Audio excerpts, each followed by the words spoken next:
Little bit discouraged with the way that this season has started, a little discouraged with how, off to an 0-2 start. But, last night was a way more entertaining game than the night before. At least it was more entertaining than opening day. Opening day, you go down 4-0 to start the entire thing.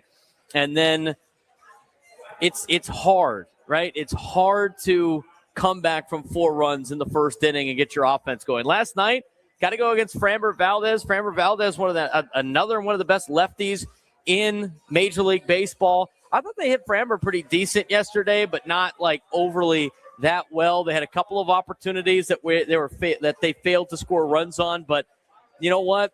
They were able to knock Framber Valdez out of the game. They were able to give their bullpen a lead, and unfortunately for the bullpen yesterday, it wasn't, Estrada didn't get the job done. Now, I think a lot of people want to talk about Craig Stammen and whether or not he should have used Estrada there instead of somebody else. They already used Morejon earlier in the contest. You don't have Jason Adam, so you kind of have to go with a guy like Jeremiah Estrada. You're going to pitch Bradley Rodriguez in that particular situation at this point in the season. Young guy, pitched the night before, throw him out there in the 8th inning to inherit a problem. I don't see that being the case. I don't think you put David Morgan in that position yet either. I know you got a really good bullpen, but that's a spot for Jeremiah Estrada to go out there and show why he belongs at the back end of the bullpen. And last night, he almost showed why he shouldn't be back there at the back end of the bullpen. So obviously a tough one to start the season with, 0-2.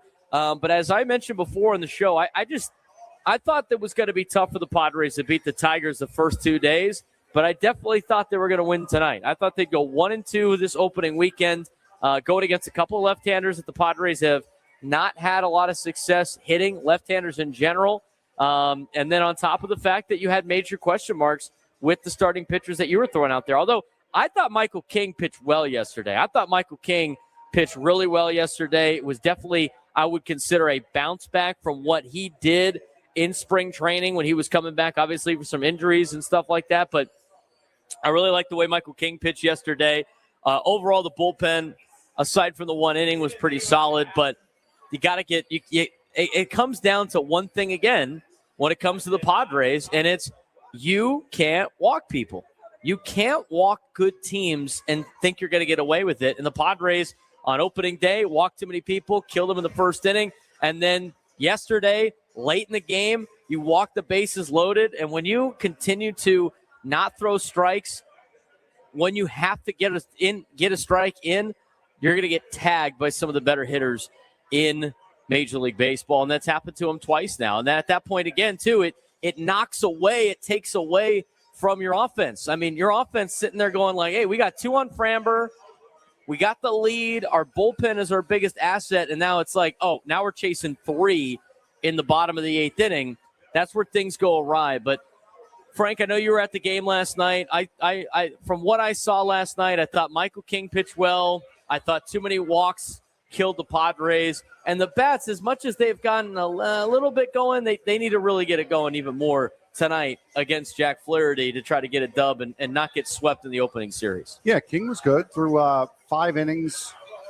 5 innings, 82 pitches, struck out 6, walked 4, and that's the big thing. You had 4 walks on opening day.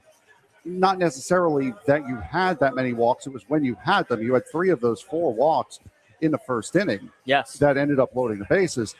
And now you spread out 8, and once again, you walk the bases loaded again. And Wandy Peralta is going to get so much flack for what happened last night. Those were all on Morejon. Estrada. Yes, on Estrada. All 4 of those runs are on Estrada. If Peralta was not the one that walked the bases loaded, that was on Jeremiah Estrada. So you cannot expect a pitcher to come in a bases loaded situation when the other team has all the momentum.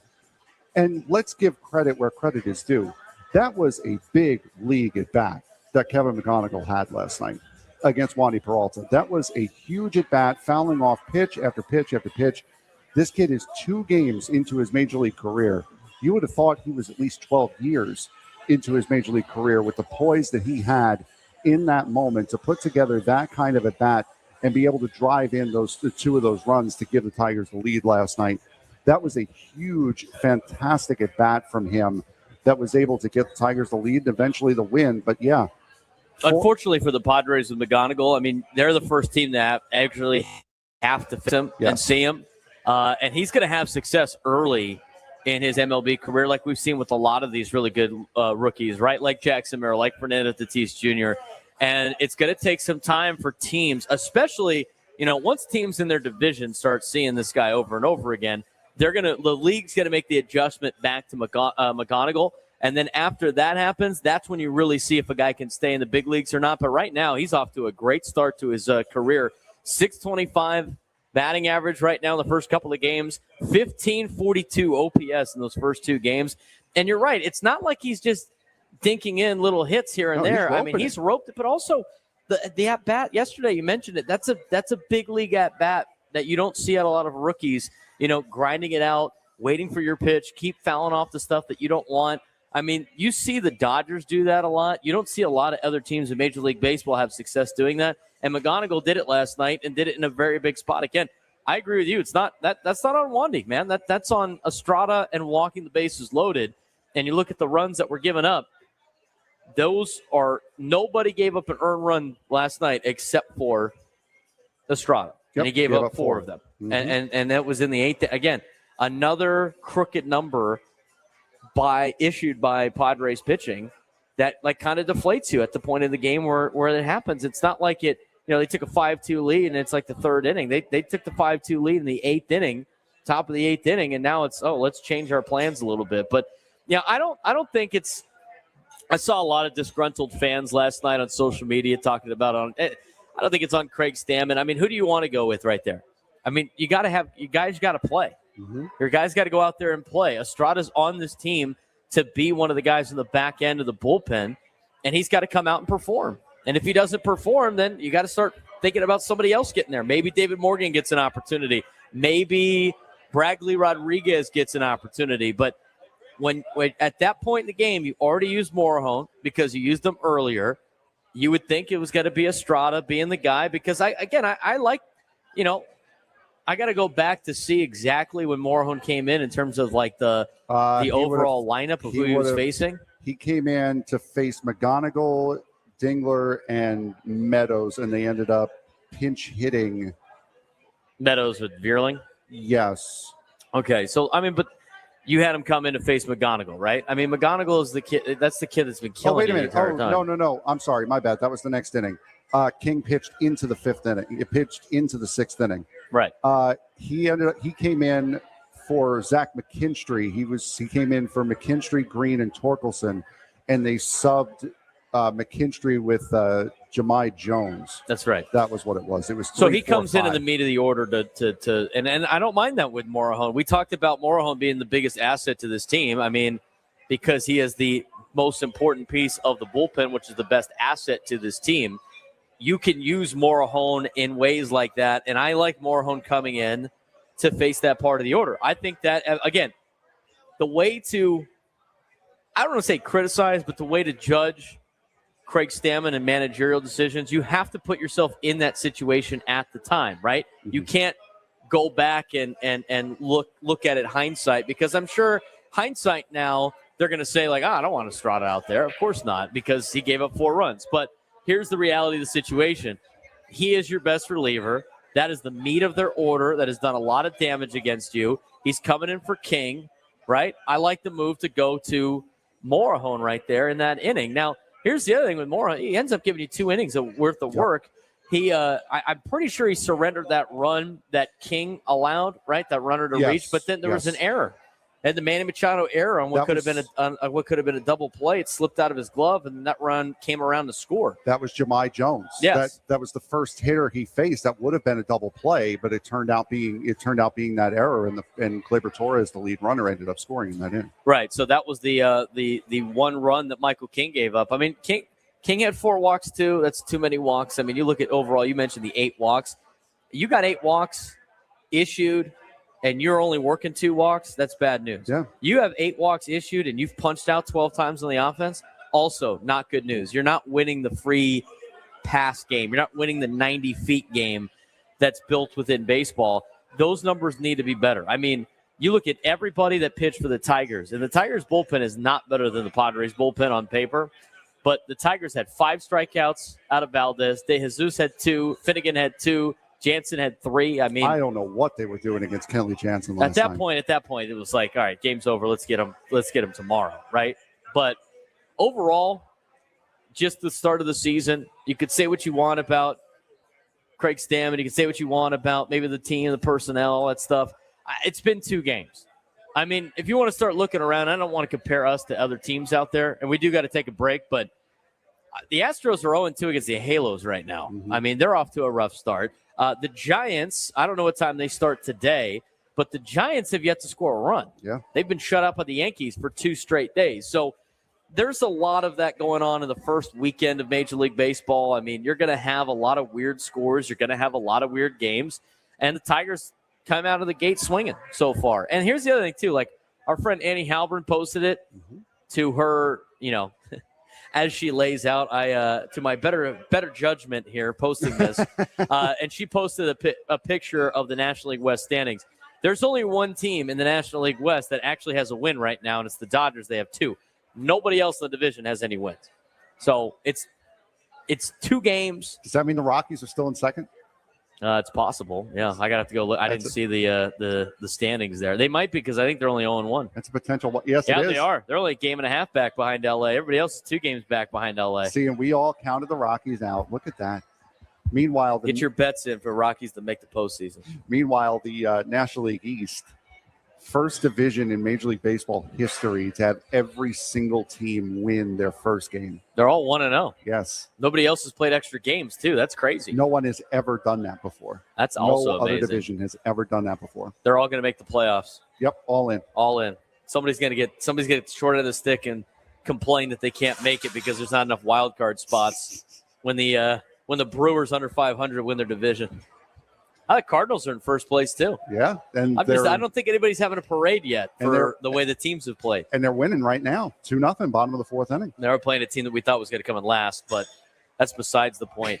We're out here at Far Corner. It's going to be a fun day today. Come on out. We got a lot of great giveaways today that we're going to have in a giveaway package. You have to be present to win.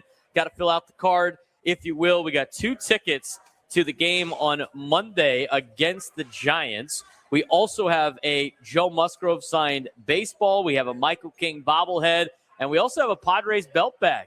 Seen a couple of those out already. I know they've been, one in Oceanside won it the other day. Hopefully he walked into the ballpark with it.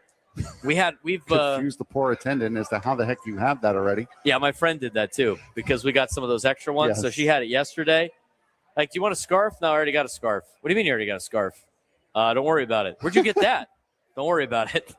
How did you get that already? I thought that was Monday's giveaway. What'd I say, Stop asking questions, dude. You time traveled. And I think we're giving those away, right? Hamby, we're giving all of that away at the same time, right at the end of the show? Yeah, so it's not going to be like the way it was at Baja Rick's where it's throughout the show. That's going to be at the very end of the show. All of those and you coming get out all at the same of it. time. Yes. It's a prize pack. So you're going to get 2 tickets to the Padres game on March 30th. You're going to get the Michael King bobblehead. You're going to get the Joe Musgrove signed baseball, and you get a Padres belt bag. Got to be here, present to win. Go talk to Hamby, our guy Jeff over here. Fill out a card, hang out until the end of the show before Gwen and Chris, and try to win a prize. It's going to be a fun day out here at the East Village Block Party. We should have – I don't know why we didn't do this. We didn't think about this. We got to get you out. I got to see if you can throw harder than Sam. Oh, I'll be what was Sam? What was Sammy Lev's MPH? You got to text him. I just saw part 3. I didn't watch it though. He was at 68 or 69. He wanted to break 70, he was right? Almost there, yeah. Do you think you can outthrow Sammy Lev in 3 pitches? I mean, I bet you probably did in 1, but yeah, you got to get a couple warm-up pitches in there. 100%. Did Nate say 64, 66? Is that what he got?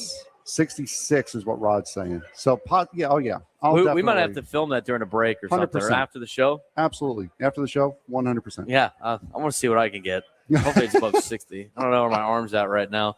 But they have that. They have a wiffle ball home run derby thing that you can sign up for. You can go try to hit home runs off of some crazy wiffle balls. You got Well, we got like crafting over here. We got some crafting. You can make your own little swag chain. Yeah. They got a lot of the cruisers out. They got live music, DJs. They got a live band down there. I saw they were doing like a yoga class when I was walking through this morning. Oh, really? Yeah, so they got a bunch of different stuff all day long. It's the East Village Block Party. It's on J Street. We're here on J and 10th at Far Corner. When we come back, we'll talk more about the Padres opening of the season. And I want to talk a little bit more about Randy Vasquez because I think Randy is going to have a good day today that's going to set up a very good year. We're here at Far Corner. Appreciate you guys coming out. We'll talk to you and talk with you about Randy Vasquez when we come back. And the Braden Surprenant Show live at Far Corner in the East Village on 97.3 The Fan.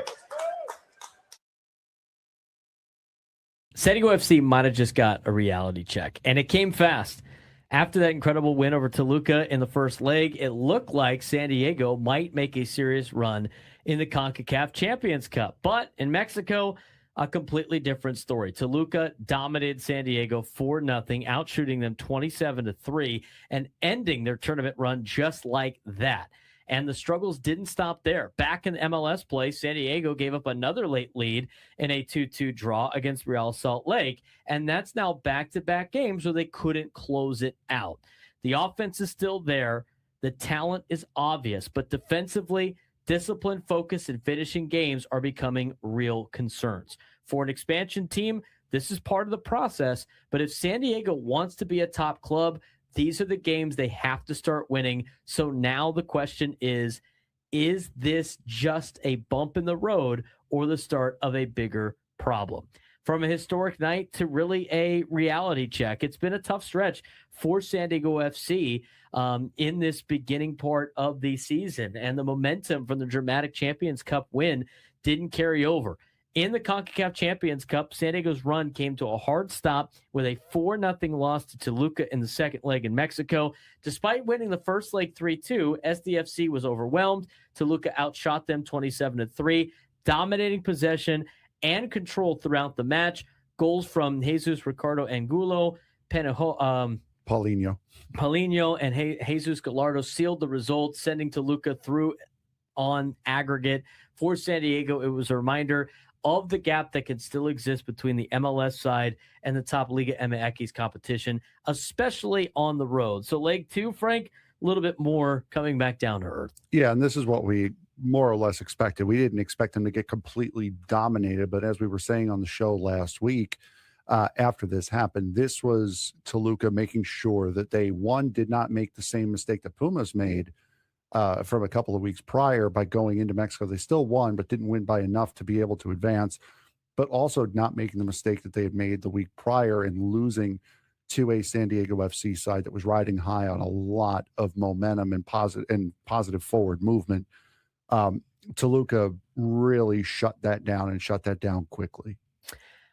Back to the MLS side of things. So after that loss to Toluca, again, reset back to the normal schedule of the MLS. Problems didn't really go away. San Diego settled for a 2-2 draw with Real Salt Lake, making their second straight draw and third consecutive match without a win. And once again, it was a late collapse. Yeah, San Diego led 2-1 after a late goal from Anders Dreyer, but conceded in the 85th minute when Victor Olantunji found the equalizer, and things unraveled further from there. Defender Christopher McVeigh was sent off, leaving San Diego down a man, unable to push for the winner. And this now marks back-to-back games where San Diego FC has given up late goals, including a stoppage time equalizer in Dallas last weekend. So it has been very, very tough. We're seeing a lot of fouls being committed. We've had, 4 red cards in the last 3 matches for San Diego FC as well in all competitions. So it has been a very, very rough patch for San Diego FC after getting off to such a hot start that they did, not just in the league, but in CONCACAF as well. Yeah, this week exposed something important. San Diego FC is exciting, but not yet complete. The attack continues to produce. Players like Dreyer, Marcus Invarksen are consistently creating chances, but defensively, the cracks are showing. Late game focus is slipping. Discipline is becoming an issue. Multiple red cards in recent matches, as Frank was mentioning, and the team is struggling to close out games. And head coach Mike Ibarra said it best: if you want to be a top club, you have to handle the grind. And right now, San Diego is learning that lesson in real time. Yeah, and it has truly been a grind. I mean, we brought it up a couple of updates ago. They're playing 5 games in 16 days, so they're playing a lot of football right now. But San Diego State, you got to find a way to overcome that because you're not the only one doing it. Every other team in the world has a stretch where they're playing a lot of games over a short amount of time, and they did. If you watch that game, especially towards the end, they look whooped against Real Salt Lake. They look tired. They looked worn out. So that might be one of the bigger concerns, is that a team that you're not really used to seeing being gassed looked very gassed on Sunday. Well, they've been playing 2 games a week for the last couple of weeks. So that's obviously a big reason why they are gassed. But now here's the good news. Looking ahead, a reset is coming. San Diego heads into the international break, sitting 4th in the Western Conference with 11 points, still very much in a strong position early in the season. And they don't play until a road match against the San Jose Earthquakes on April 4th. I mean, they got a little bit of time now to kind of relax a little bit and get the bodies right before they make another push. So the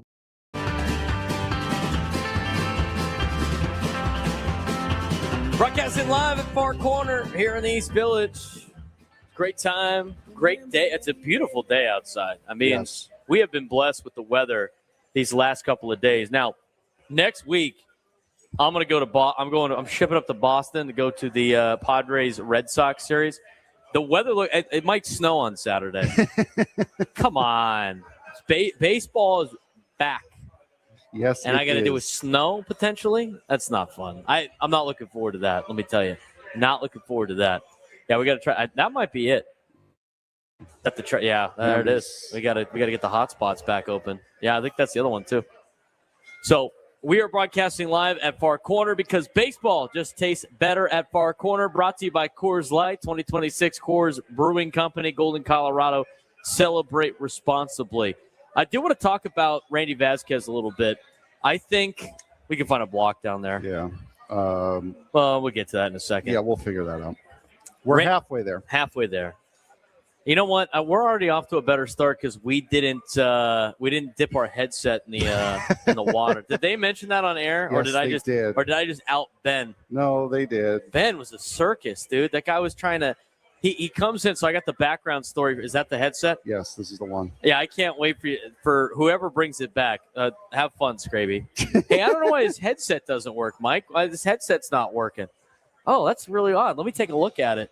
Presser's having a fit right now if he's listening. For any reason, did you guys, Paul, Scraby, Braden, Frank, did you guys ever, submerge your headset in water? No. No, I don't think we did. No, I don't think so. The people that have to consistently take care of this equipment did not do that. No, we did not do that. It's the people that don't always have to consistently take care of this stuff that did. So I got the story from Paul. So, they came down here. I've been staying down here the last couple of days. Got a great deal on a hotel down here. So it's been nice to just kind of cruise over. The mornings have been great. I've been way less stressed having to find parking, which is like the worst. And so the morning guys that were parking at meters and all that fun stuff, right? So Ben was bragging about how he's like, oh, well, I got the app. I'm going to go on the app and all that other stuff. And then his time was running out, and he was trying to add to his he had to go feed the meter. He tried to do it on his app, but he couldn't do it. So he rushes out of here on the second to last segment of the show. He takes his headset off and he puts his headset into his glass of water on accident, with the entire microphone submerged in the glass of water as he ran off to go feed his parking meter. Can't take this guy anywhere, man. That's why we can't have this stuff. I'm assuming it's a government app.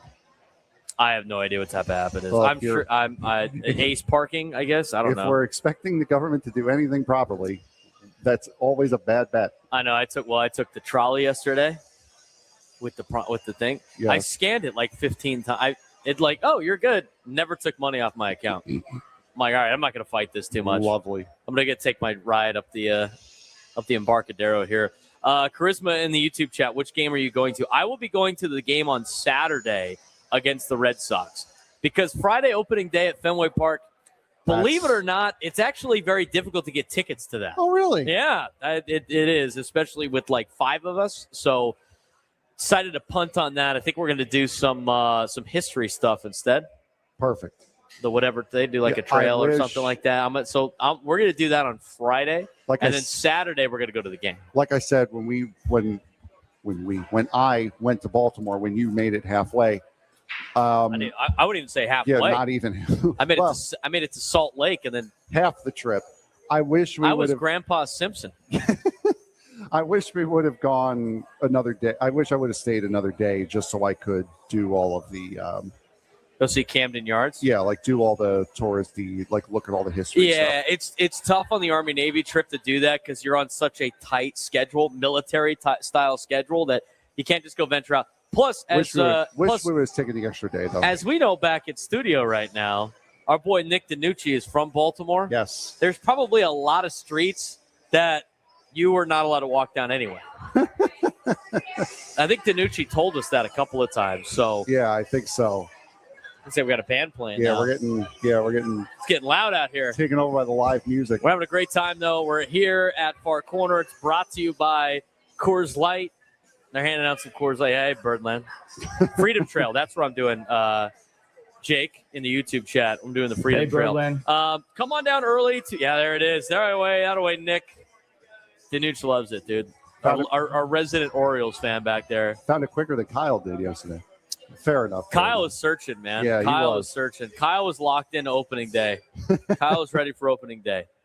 Danuch is excited about his birds. He's excited about his birds. All right, we're out here at Far Corner having a good time. When we come back, we're gonna talk about Randy Vasquez a little bit, but there's a lot of great stuff to do here. We might have Franco out there and do the speed pitch, see what he gets. Yeah, you got to do it. Going. You got to do it during one of these breaks. You got to cut in front of some of these kids. Like, hey, listen, sorry, 7-year-old. We're doing this for content. Media talent here. Yeah, that's right. Over. Move out of the way. Move out of the way. If you come down, this is the best part about today. Today's a great day outside. The block party is like a giant farmer's market to an extent. I mean, they got a lot of just different local establishment businesses that are, making, a lot of handcrafted stuff. They got a lot of cool gear that you can buy. There's a lot of fun things to do for kids and everything like that. Plus, you can come out and watch baseball. We got the Cardinals Rays game on here at Far Corner. Cubs and Nats are playing right now. There is going to be some Elite Eight games about to tip off not too far from now. The Ducks about to start against Edmonton, too. There we go. Mets start in a half hour. My mother's here. We're going to lose her in about a half hour. Who's more of a diehard Mets fan, your mom or your dad? Well, the fact that she'll be sitting there watching it while I'm working. Does your dad like the Mets? He's not really a sports fan, but yeah, he will root for them, though. That's unfortunate when you're not that into sports and then you have to root for the Mets out of all the teams. How are we feeling in Mets land? You all right? Yeah, feeling all right. We got David Peterson going today against Mitch Keller, so I'm feeling all right. Wow, Charisma in the YouTube chat's already flying out tomorrow. Attaboy.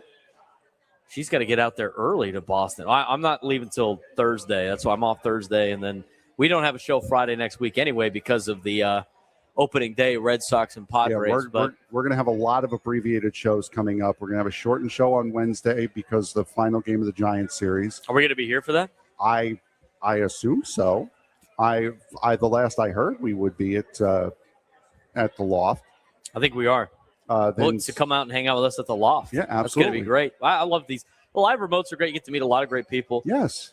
By the way, the gentleman we were talking to earlier, was I acting different or something? Like he was just like, oh, man, this guy's all locked in all the time. I was like, what? No. It's too early for this. And then I didn't know if the guy was disrespecting me or not. I'm like, what's going on right now? No, he was a nice guy. He was a nice guy. I was just, but I was a little on edge at first. I'm like, we good? Are you making fun of me right now? Are you raising your voice at me? Oh, God. Nick, drop it. He's got to find it. Oh, it's labeled. He's got to find it. I don't know if he's going to find it in time. Anyway, all right, we're going to talk about Randy.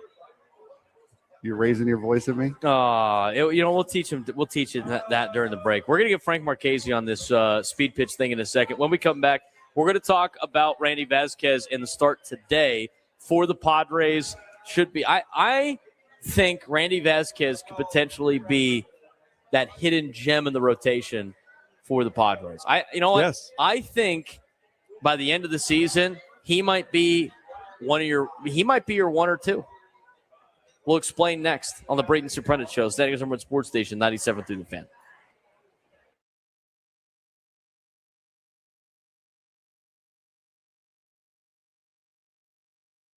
The NHL is about to have its most chaotic playoffs in years. And honestly, it's exactly what the league needed. Look at who's in right now. The Buffalo Sabres, the Utah Mammoth, Anaheim Ducks are back. These are not your usual playoff teams the last couple of years. Meanwhile, teams like Toronto, Washington, even the LA Kings are on the outside looking in. This isn't just a playoff race. This is a full-on power shift in the National Hockey League. And here's the scary part. Some of these new teams aren't just happy to be there. They're legit dangerous. The Sabres are red hot. Utah has one of the best wild card projections to make a run, and the East is completely wide open. We might be heading toward a Stanley Cup playoffs where the old guards get knocked out and they get knocked out early. And if that happens, it could completely reshape the league moving forward. So the question is simple. Are we watching the NHL change right in front of us, or will the stars like McDavid and McKinnon remind everyone who still runs this league? The big picture, though, Frank, new blood is starting to take over. Yeah, we're officially inside 1 month to go until the Stanley Cup playoffs. And the biggest storyline right now is that this postseason is going to look very, very different. Teams like the Buffalo Sabres, Anaheim Ducks, Utah Mammoth, Columbus Blue Jackets are in positions to get in, while traditional powerhouses like the Toronto Maple Leafs, the Washington Capitals, Pittsburgh Penguins are barely holding on, and the LA Kings are either out or fighting for their lives. This is not just a great race to the playoffs. It feels more like a changing of the guard in the NHL right now. Yeah, I'm going to start in the Western Conference as a Western Conference fan. I'll let you talk about the Eastern Conference as an Eastern Conference fan. But out West, it's a different story than what's going on in the East. The Colorado Avalanche and the Dallas Stars are absolute monsters out in the Western Conference. And whoever gets stuck playing them early, well, good luck to try to take on the Avs or the Stars. Meanwhile, the Utah Mammoth are one of the best wild card bets to make a run. And the Pacific is wide open compared to the Central. I mean, you look at this weekend, the Anaheim Ducks really capitalized because everybody else in the Pacific lost and continued to lose. Anaheim continues to play some very thrilling hockey. They won on Sunday night. Last minute, they had a lead early in the contest. They blew the lead. Then they had to rally back late. They won in overtime. And with how everything is playing out right now for the Anaheim Ducks and the Pacific Division, it's pretty fun to watch the Western Conference. But let's head out east. Yeah, absolutely. The Eastern Conference has been just as fun. The Buffalo Sabres right now currently on an absolute heater at 9-1 in their last 10 games. They've played very, very good hockey as of late. A great change to see from what they have been. The Tampa Bay Lightning are still steady, but they're not the dominant team that they have been in years. And the Florida Panthers, who have been the guard in the Eastern Conference, back-to-back Stanley Cup champions, are sitting down in eighth place in the wild card. So they're more or less out of it. Wild card race is total madness right now. The Bruins, the Islanders, the Ottawa Senators, the Detroit Red Wings are all fighting for a spot. And the key right now is the Ottawa Senators still have life, but their schedule is absolutely brutal with most playoff teams left. They just beat the Islanders, I believe, on Friday night. And the Islanders did themselves a favor by beating the Columbus Blue Jackets over the course of the weekend as well. Let's talk about some of the potential matchups that you might see in the playoffs and what matchups might be the best. We're lining up some incredible first-round possibilities. You could have the Stars take on the Wild, which feels like a conference final in round one. You could have the Avalanche take on the Sharks, Macklin Celebrini and Nathan McKinnon, must watch. Sabres and Canadians, insane atmosphere, high scoring. Oilers and Kings again, pure chaos and memes. And you could potentially get the Ducks and the Predators. Messy, high scoring, and unpredictable hockey. Yeah, absolutely. And right now, the way it sits right now, as of March 23rd, as we record this, it'd be Hurricanes, Islanders, the 1-8, Sabres, Blue Jackets, Lightning, Penguins, Montreal, and Boston in the Eastern Conference. In the West, the Colorado Avalanche and the Dallas Stars have already clinched their spots. It would be Colorado, Nashville, Dallas, Edmonton, Minnesota, Vegas, and then Anaheim, Utah, with Anaheim, your Quackers, getting the home ice advantage in that pairing, as well as the number 4 seed at the moment. Is this finally the year the NHL's middle class takes over? Because right now the league feels deeper than ever. The gap between contenders and wild cards is shrinking, and some of these new teams don't look scared at all. If you're a traditional power, this is the most dangerous playoff field we've seen in years.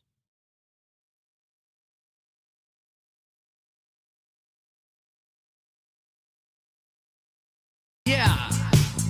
Wanna get a mansion, a jacuzzi, a theater to watch my movies, couple whips and lots of fancy things. The kids they call the Goonies. I see the future, crystal ball, mirror hanging. Broadcasting live at Far Corner here in the Gas Lamp. All right, happy. Get them excited. Padres baseball. We gotta get the life in going. Okay, I know they started 0-2, but I think they're gonna get a win today, and I think a lot of it is gonna be because of Randy Vasquez. He's Frank Marchese. I'm Braden Surprenant, broadcasting live from Far Corner because baseball just tastes better at Far Corner. Brought to you by Coors Light, 2026 Coors Brewing Company, Golden, Colorado. Celebrate responsibly. The East Village Block Party is fun. I love being a part of this the last couple of years. This is a great setup for us here at Far Corner. Get the energy of the people walking around, people enjoying just a spectacular day in San Diego. And we have a lot of fun games going on right now in Major League Baseball, too. I mean, you look at some of the games going on right now. I mean, how about McGreevy? McGreevy got out of the inning after a walk. He's got a no-no going right now through 6. It's going to be a combined no-hitter. I think he's at 92 pitches when he finally got out of that 6th inning. So it's going to be a combined no-hitter if it is one. I don't know if he made his debut here or not. I can't remember, but I remember when he pitched here for the Cardinals last year or 2 years ago, he had a big fan base because he's from Southern California. Mm-hmm. He's from the San Clemente area, and I can't remember if his dad is Judge McGreevy or his uncle or something like that. He's got some San Diego connection that involves the Unidons that I can't remember off the top of my head. And relative. Yes, and relative. But he's a SoCal kid, so he's got a no-no right now through 6. We'll see if the Cardinals hang on to that against the Rays. And you know what? If they give it up, I guess because I said it all these miles away, it's forever cursed. Cubs got a 6-2 lead on the Nats right now, trying to even up that series at 1. Blue Jays and A's have just gotten underway. They're scoreless through 2. And we got some other good games coming up later on. Dylan Cease debut, too, on that one. Yeah, Cease, man. 2 2/3, no runs. Where was that in the last couple of years? God. How many walks has he allowed at this point? Well, let's take a look, shall we? Yeah, you could take a look. All right, let's talk about Randy Vasquez for a second. I think, and now here's the deal. I don't know where Joe Bruin came from in the YouTube chat over here, but he watches the show. Joe Bruin, maybe he's just a big UCLA guy. He mentioned that if Randy Vasquez is your 1 or 2, you're cooked. Well, that's not what I'm saying.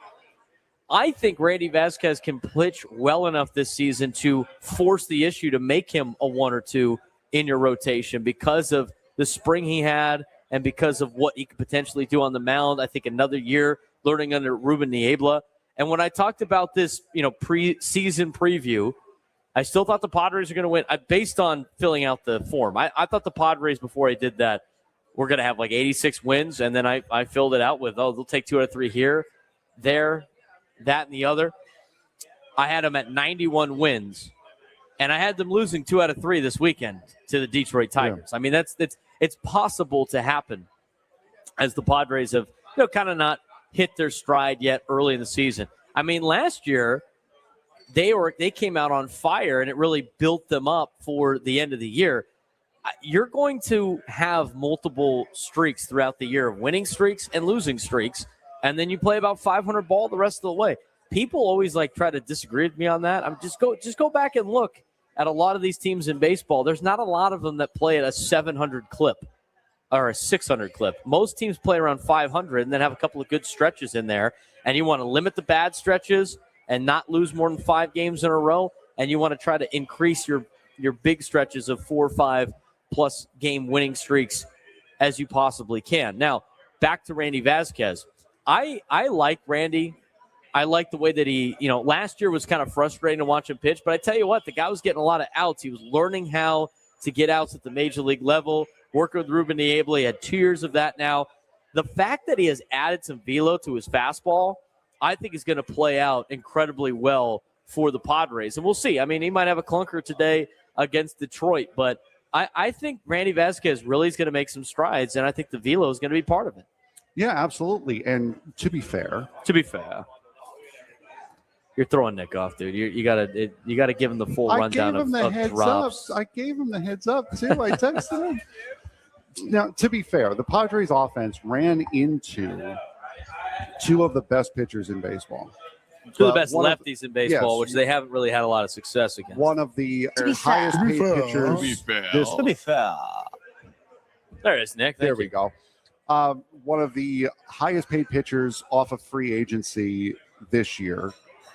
One of the two-time Cy Young Award winner, and they handled Valdez a lot better yesterday than they handled Tariq Skubal. Yeah, you got both runs against Valdez. Now, one of them was earned, but only one of them was. It doesn't matter. You still got all your runs against the starter. I was kind of surprised that the bullpen wasn't the one that they were able to tag, but at that point in the game, being down to 3 runs, it's again, you look at the scoreboard, being down a crooked number hurts. Right. Now to Randy Vasquez. He has shown, and we discussed this, I believe yesterday we discussed this, that he has the ability, with what we've seen, to take that jump up to the next level. Was up and down his first year here after the trade. Last year, he established himself as a major league pitcher. Now, it was stressful at times watching him walk as many guys as he did and not being able to pitch deep into games. But with how he pitched over the course of spring training, it showed that he is taking and getting closer to taking that next step to becoming an everyday middle of the rotation, possibly top of the rotation style pitcher. You're not, when you say he could be the ace of this staff, that's not assuming that King and Pivetta and Musgrove, when he comes back, are going to regress. That's assuming that Randy Vasquez is going to progress into that role, which from everything we've seen and how he's progressed over the last couple of years is something that's very, very plausible that he could do.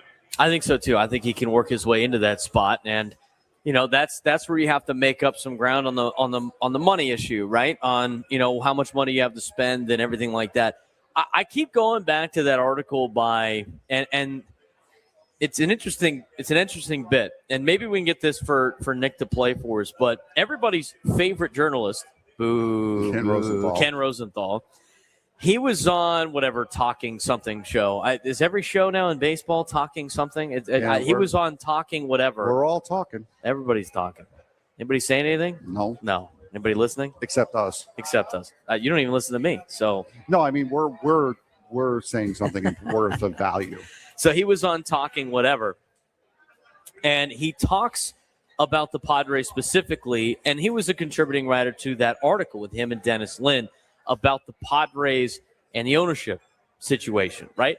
Very fascinating stuff about why the Padres are going to sell for a record-breaking number. And it's not like, and what they're saying is, and what the analysis of it from a business standpoint and some other things too, there's the first hit.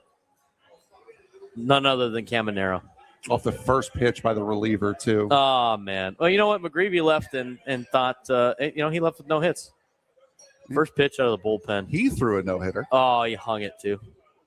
That thing dropped in there. Caminero's on the board. All right.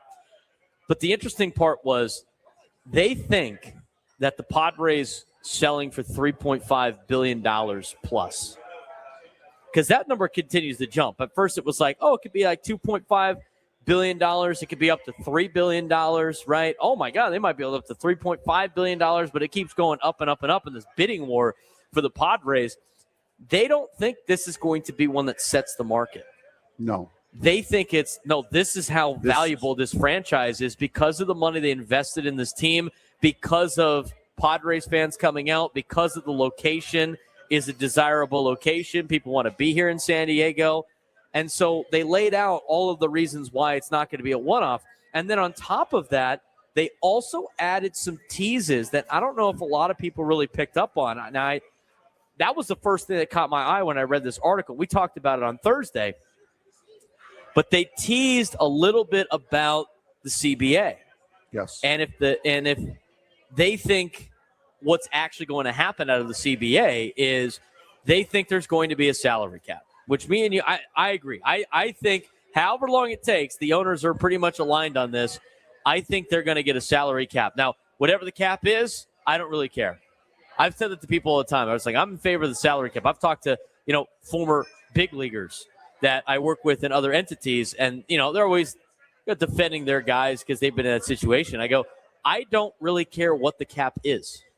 I just want there to be a cap. Mm-hmm. So, you can make it whatever you want. I don't care. Make it $1 billion. I don't care. Just as long as everybody's playing by the same rules in terms of money, that's what I'm in favor for. So they think a cap's getting put in place, which who does that affect the most out of every team in Major League Baseball? Having a salary cap.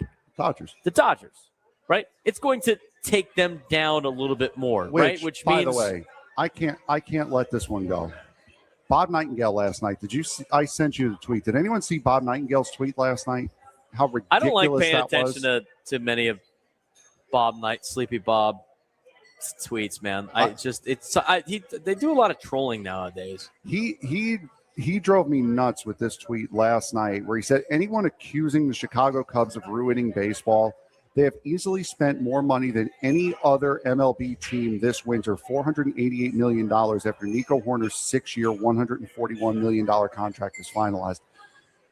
They still left a lot on the table, though. How? Their percentage of how much money they make and what they put in the team is super low. Yeah, Bob. they're ruining baseball for that reason. Yeah, exactly. That they're not spending the money they should be spending even more money.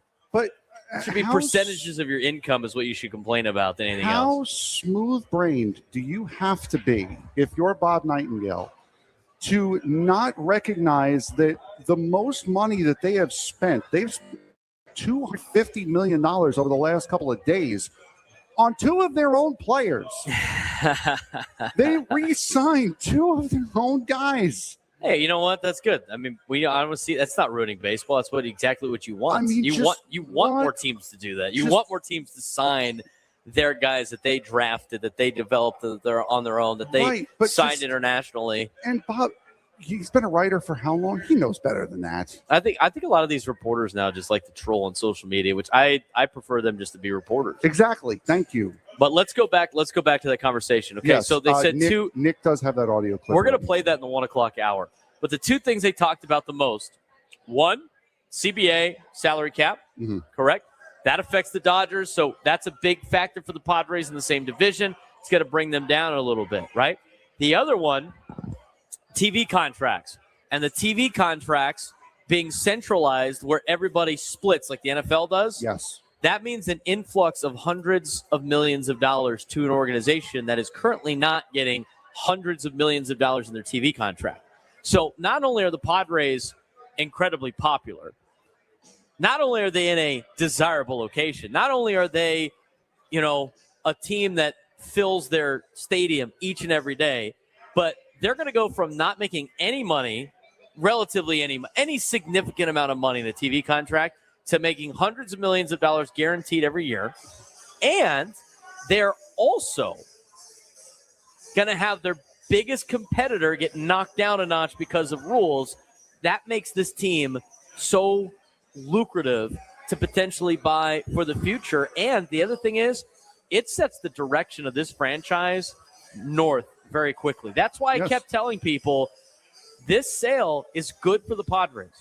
This is only going to get better for the Padres.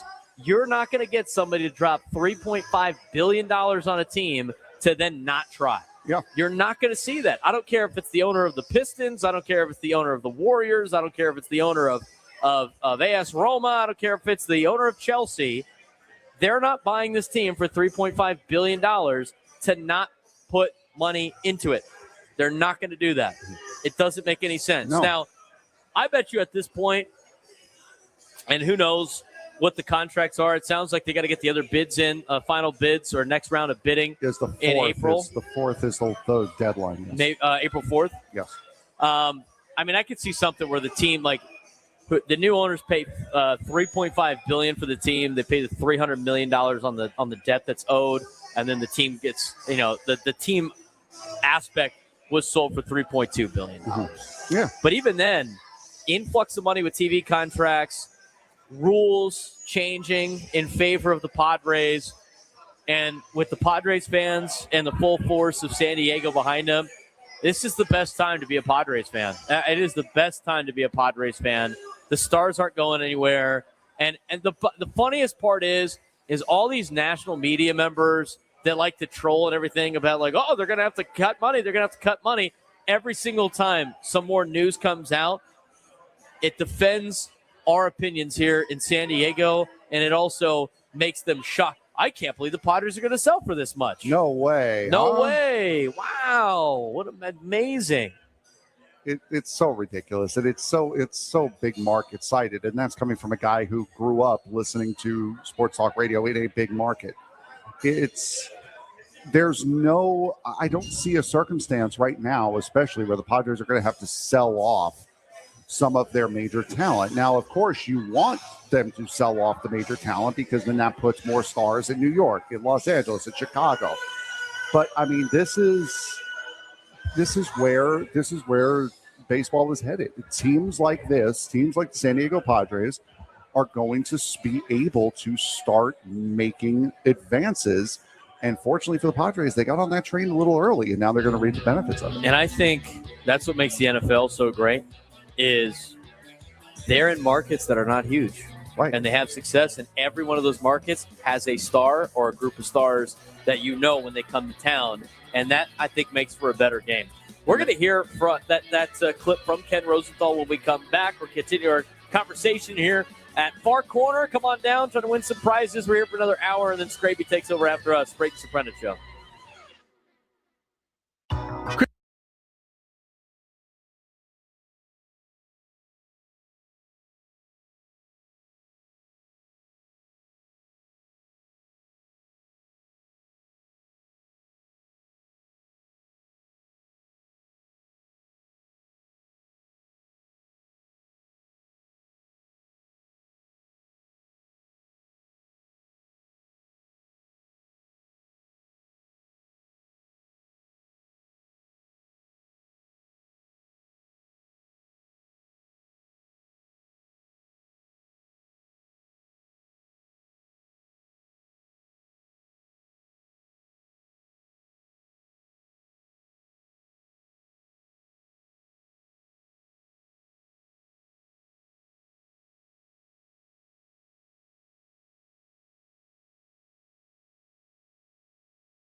Broadcasting live from Far Corner here at the East Village Block Party. He's Frank Marchese. I'm Braden Surprenant. We are the Braden Surprenant Show, live and local each every day from 10 to 2 on Saturdays over on Sports Station 97.3 The Fan. A little bit of a specialty show here at the Block Party.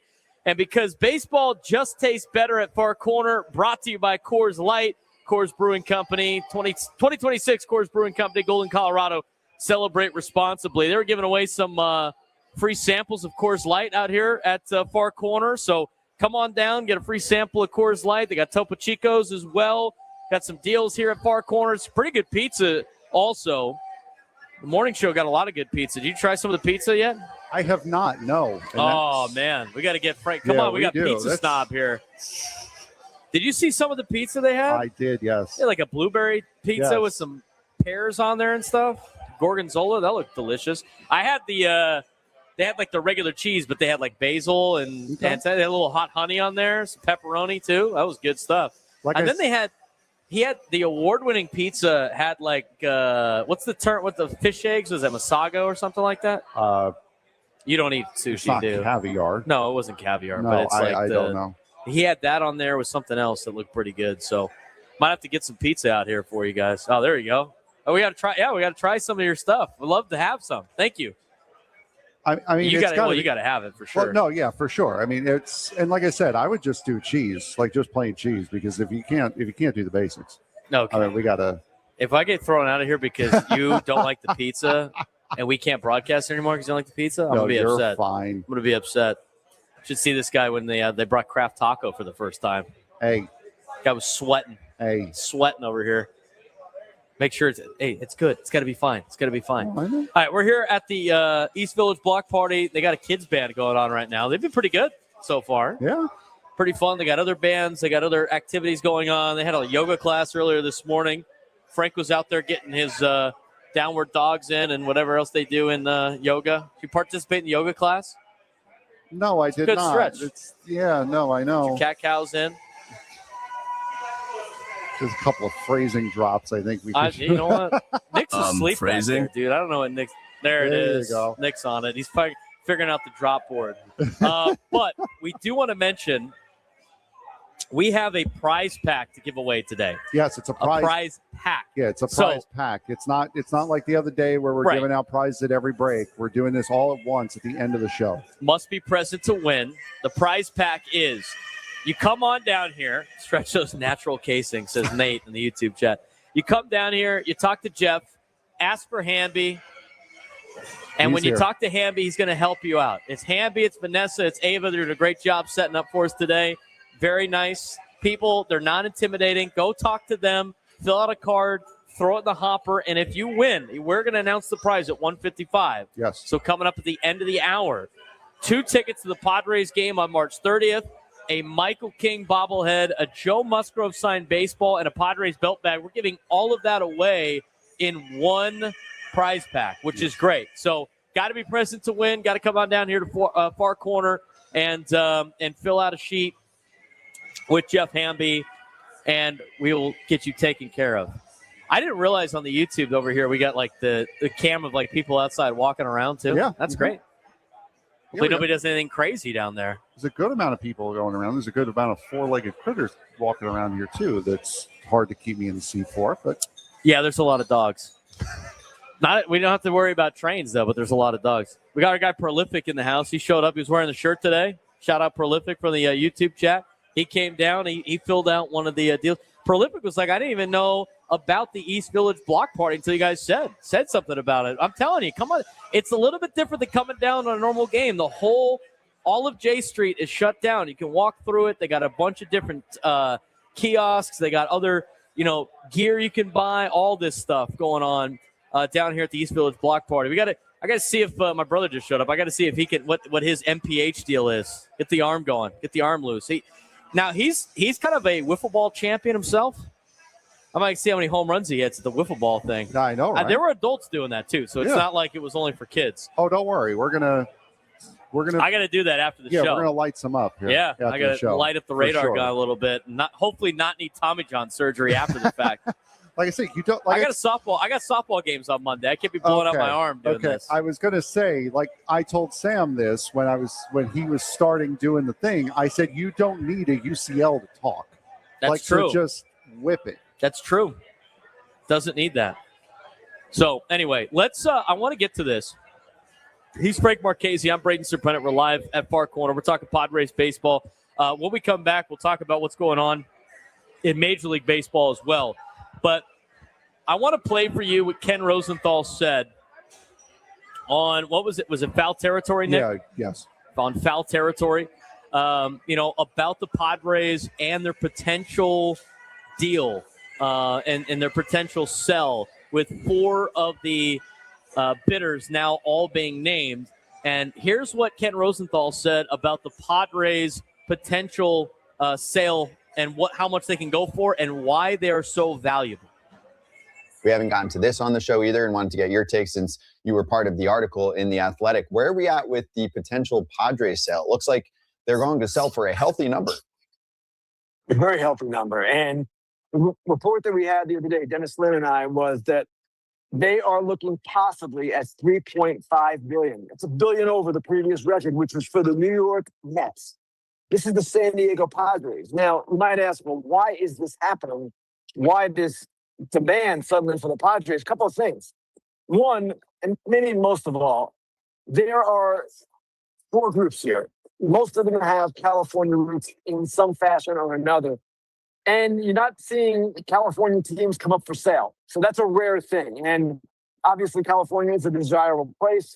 San Diego is a desirable market with a beautiful ballpark. But the Padres also deserve credit for putting themselves in this position where they are not really a small market team in terms of at least their attendance revenue anymore. TV is a different story. It's a problem all its own. But by the late Peter Seidler spending all the money that he did and committing to the players that he did, it has transformed the franchise. It has elevated them. Now, you might ask, well, why can't other small market teams do this? And that's a fair question. But MLB people will say Cleveland, their owner, Cincinnati, their owner, Pittsburgh, etc. Those guys do not have the money that Peter Seidler did. They can't operate like that. That might be true, but it also might be true that maybe baseball needs some new owners, and Cleveland's getting one. Cleveland's going to have David Blitzer there at some point soon. And it's a real interesting question too, Scott, as we get into the CBA year, the labor year right now. And once this deal goes down, let's say the number's 3.2 or 3.0 or whatever the number it's going to be. It's going to be above 3, it looks like. Then I'm sure people on the union side will say, well, look, this demonstrates how healthy the sport is. Team selling for $3 million in that market? Come on. And then I'm sure owners will say it doesn't solve any of the competitive issues. This is a unique outlier type of situation. And there will be the usual disagreement, as there always seems to be, between these parties. Yes, as usual. That'll be interesting, like you said. I want to talk about the rookies. First game of the year for some. There's a lot out of that I think is very important that Ken Rosenthal talked about. I mean, no, Nate in the chat. Ken was like live at a ballpark, like before a game, like during batting practice, like holding his phone up to his face. So that's kind of how he was filming that. But I will say this. I think a lot of those things are very important. I am watching right now outside at the block party with all these Padres fans hours before first pitch on a Saturday after they lost the first 2 games. And I am watching everything that Ken Rosenthal said that Peter Seidler did. Yeah, and that was resurrect this organization. I mean, absolutely resurrect this organization by doing what? By spending money, by getting good players, by pumping money into the organization and into the team. And now his family is reaping the benefits of what is a high-level franchise in terms of how much it's worth. I mean, you want to get your franchise to be worth a lot of money, you put a ton of money into the franchise. Now, I think San Diego's got a lot of unique areas too. And I think the other part of this is the fact that, it was such a quick turnaround from the Chargers leaving to the Seidler family really taking over, because they took over right before the Chargers left. And then to have the only show in town be the Padres, and then them put money into this organization, knowing that San Diego has always shown up when their organizations have tried. They don't even have to win. It would be nice if they won, right? It'd be nice if they won a World Series. I think they're working towards it. But this is what San Diego does when you try. Yeah. And you just spend money and you try to win. If for all the teams that have left San Diego, all of those teams never tried. They weren't trying to win. They weren't trying to make this the best place in town. They weren't trying to make their stadium state of the art. This organization tries to win. They try to put a good product on the field. They spend the money. They don't keep it. They put themselves in debt trying to spend the money to pump it into this team for you fans out there to enjoy really good baseball. And this is why we have this fan base now. This is why this franchise is valued so high. And this is why I think the Padres are in a really good position to continue to carry and be near the top of Major League Baseball every single year and be a consistent winner. On top of that, I also think the lifeblood of Major League Baseball is growing. I think the sport's getting better. And with owners, and this is not a Padres thing, this is outside, but the sooner they could get the owners like Fisher and Los Oclamento out, and the sooner they could get guys like Artie Moreno out, and as soon as they can get these families that don't spend the money because, we don't have the money to put into our team out, and you start getting new owners in baseball, it's going to make this even better. You put in a couple of rules with the salary cap and a floor, you got yourself a highly competitive league that is going to be any night. It doesn't matter what type of team you have or what your record is, and it's going to be a very popular sport in the United States. And as we talked about, they've had articles about how Major League Baseball is blowing past the NBA right now in terms of viewership, in terms of love affair, in terms of fandom. I mean, Major League Baseball is in a really good spot right now. They can't screw it up next year with the CBA. And baseball, baseball could screw up a ham sandwich. So it's not crazy that they could potentially mess this up. But right now, they're on a great trajectory to really make a push to being America's pastime again. Yeah, for sure. And again, as you mentioned right at the start of that, when you turn around, there's only brown and yellow that I see out there. It's very, very limited Tigers fans. Yeah. They got a good fan base. And I don't know how many times I'd go to opening weekend before this ownership and before the team was good. And it was like, time for a vacation for everybody from Cleveland to come down here. Time for all the Blue Jays fans to come down here. I mean, it's not even like, Dodger fans take over every stadium because they just have a gigantic fan base. And there's teams like that, like the Dallas Cowboys, right? But when you were having no offense to your Mets, and I know they make a lot of trips out to the West Coast. Mm-hmm. When you get the Mets taking over your stadium, it's not a good sign. It's not a good sign. I have seen only a handful of Tigers fans, and that's not because they don't believe in their team. That's not because they think they're going to lose. That's not because they're not a great fan base. It's just because the Padres fans aren't selling their tickets. They're keeping them. And when they do sell, they're selling. Other Padres fans want to be able to go to games. It is a hot commodity. It is a must-watch product, and it's a must-attend event here in San Diego. Yeah, we got brown and gold as far as the eye could see. There's a little bit of black and orange there, but we're going to let that go. But other than that, we are in the middle of the payoff of spending money on your team. We are in the payoff right now. We're living in it.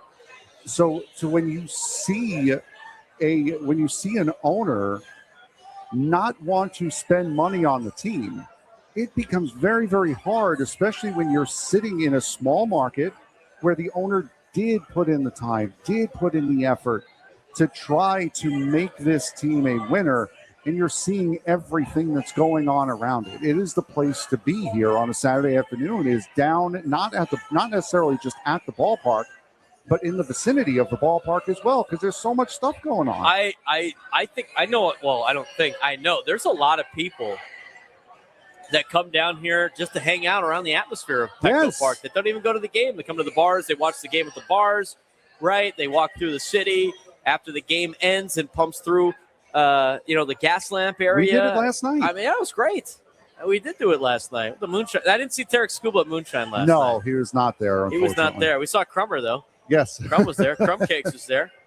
Oh, wow. He's got a big red sliding glove. Oh, God. You see that? Yes. Victor Scott II. Victor Scott II has a Western Kentucky big red sliding mitt that only the softball team had. How did he get one of those? That's money. That's awesome. Let's find out. That's phenomenal. I'll tell you. Squirrel, but that's phenomenal. I'll tell you when we're going to find out here. Hold on.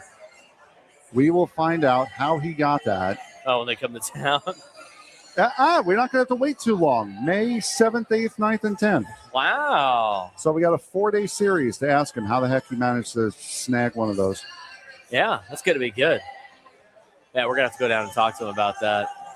That's awesome. I bet you he'd love to talk about that, too. Baseball players are like, when we go down and talk to guys, it's like those questions that they light up about. Oh, yeah, that's cool. Yeah. What was your approach on there? I don't know. The same one it always is? Hit the ball. I was looking fastball, and then I adjusted on the changeup, and I adjusted on the curveball. I mean, come on now. Come on now. I swinged the bat, and I hit the ball. Wow, we got wings, too. There you go. Wow. Look at that. We're out here at Far Corner. We are presented by Coors Light 2026, Coors Brewing Company, Golden, Colorado. Celebrate responsibly. Again, if you come on down and join us today, we're at the East Village Block Party. We're getting closer to first pitch, getting closer to final game of the series. Padres announced a lineup yet? Not that I've seen. I haven't seen one yet nor either. that I've honestly looked. It's a 5:40 game tonight. Yeah, so it is. It's an hour early. It is an hour earlier tonight. That is a big thing to mention. No, at least from MLB.com, we do not have a lineup. Do not have a lineup yet, according to MLB.com. Still a little bit early. But if you come on down here and join us before the game, again, Gwen and Chris are coming on after us, or it's Matt Scraby. Is Chris coming down here? I think Chris and Scraby are going to be here. I do not know. Yeah, we never know. But they're going to be on after us at 2 o'clock here, and they're going to be giving away a prize pack too. But you got to be present to win. Come on down. Say hi to Jeff Hamby. Say hi to Ava. Say hi to Vanessa, our promo team, and get you signed up to potentially win this. We're giving away one big prize pack. 2 tickets to the game on Monday against the Giants. Michael King bobblehead. Signed Joe Musgrove baseball, autographed baseball signed by Joe, and a Padres belt bag. All of that in one gift package. We're announcing the winners of that the winner of that at 1:55 today as we sign off on the show. When we come back, we'll keep you updated on what's going on in Major League Baseball. We've talked a lot about the Padres. Haven't gotten to dive into some of the storylines that have been around Major League Baseball so far this season. We're going to get to that when we come back. Keep you updated on all the games that are going on around Major League Baseball and continue on the Braden Surprenant Show. Live from Far Corner on San Diego's #1 sports station, 97.3 The Fan.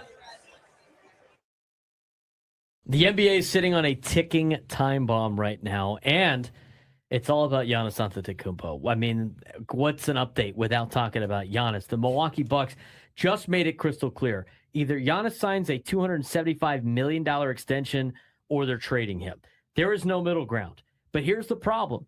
Milwaukee waited too long. This team is the 11 seed. They've had 3 straight early playoff exits, and their big move for Damian Lillard completely backfired. So now you're asking a 2-time MVP, a finals champion, and a guy who gave you everything to decide your future? That's not how this works. And the rest of the NBA, they're watching. The Lakers, the Warriors, the Heat, they're all lining up for a chance at Giannis because one move like that changes the entire league overnight. So here's the real question.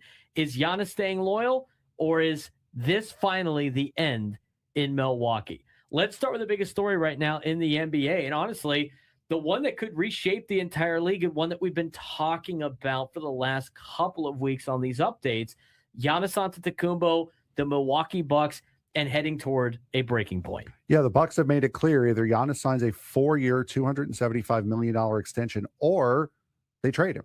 No middle ground. No, let's see how this plays out. They're done. They're either signing him or they're done. And here's the problem. This isn't just about Giannis. What's really going on here is that the Bucks are 11th in the East, 3 straight early playoff exits, major roster gamble with Damian Lillard that failed ownership structure is complicated and possibly fractured. This is not a contending team anymore. It's a franchise at a crossroads, and they are kind of leaning on their star player to determine which direction they go in. And the Bucks waited way too long. Here's the reality of the situation. Giannis gave Milwaukee everything. He gave him a championship. He gave him loyalty. He gave him his prime years. And now they're asking him to decide their future. That's backwards. If you're the Bucks, you should have either reloaded properly around him or traded him at peak value already. Now you're stuck in the worst spot in sports. You're not good enough to win, and you're not bad enough to rebuild cleanly. And everybody is waiting for the Bucks to make this decision. It's not just the Milwaukee story. Teams like the Lakers, the Golden State Warriors, the Miami Heat, they're all watching this. And why? Because Giannis is a league-altering player. If he moves, the entire power structure of the NBA shifts overnight. I mean, you look at this situation, it's really drastic to what the makeup of the league is going to be in the next handful of years, because Giannis is still that player, but the Bucks are in a worst situation possible in professional sports. Yeah, they are in a worst case scenario moment right now, and there are a couple of other teams, and we'll say the Knicks in that fight for them too. I don't know how much they'd be willing to blow up the team they currently have to get him, but I mean there are a lot of teams that are going to be very, very in on Giannis very, very quickly. I feel as though if and when he decides, you know what, I'm out playing here in Milwaukee, it's not worth it anymore. Let's talk about what's going on around the league when it comes to the actual race in 2026. Some quick hitters, if you will. Let's start with Oklahoma City. I mean, they're the real deal. Best record in the league, 56-15. They're on an 11-game winning streak. Defense, number one in the NBA. And this is no longer a team that's young and coming. They're here, and they're here to compete, and they're going to be good for a long time. Yeah, they have taken what they did last year and just continued to build upon that, which is something that you really want to see out of an organization. You also have the San Antonio Spurs, who since the 1st of February are 21-2, and Victor Wembanyama closing games already looking like a superstar, the superstar that they were expecting him to be after they lost their big three, and it kind of signaling for the Spurs that their rebuild is over and they are genuinely contenders now. You knew they weren't going to be, down for long. No. Spurs are usually near the top of the league, and when they drafted Wembanyama, they were going to be a contender very quickly. 21-2 since February 1st is really impressive. Yes. Tony Gwynn Jr.'s Lakers starting to heat up. 9-game winning streak, elite in clutch situations. Luka Doncic is taking over late in games. They're a dangerous playoff team that nobody wants to see. And now, Luka Doncic was supposed to serve a suspension because if you get 16 technical fouls, you do have to set out a game. They have now rescinded that last technical foul, so Luka is active, ready to go this week. But Lakers are really heating up at the right time. Yeah, they absolutely are. However, injuries are still a major X factor, especially to these playoff teams. Big names like Steph Curry, Joel Embiid, Anthony Edwards are all still out. Back here on the Braden Surprenant Show, live from the East Village Block Party here at the Far Corner Restaurant. Frank Marchese, Braden Surprenant here. Braden? I was ordering a pizza for you. Yeah, we got pizza coming out now. The one that they, their signature one is You're My Boy Blue. Okay. And so he was explaining to me, it's kind of like, it's got the blueberry on there. It's got the pear. It's got the guanciale, whatever it's called. I forget. Guanciale. A little carbonara. We're all in there. It's petite basil. And then it was like this gorgonzola kind of goat cheese deal on there. Pretty fancy. It's a fancy pizza. What's up?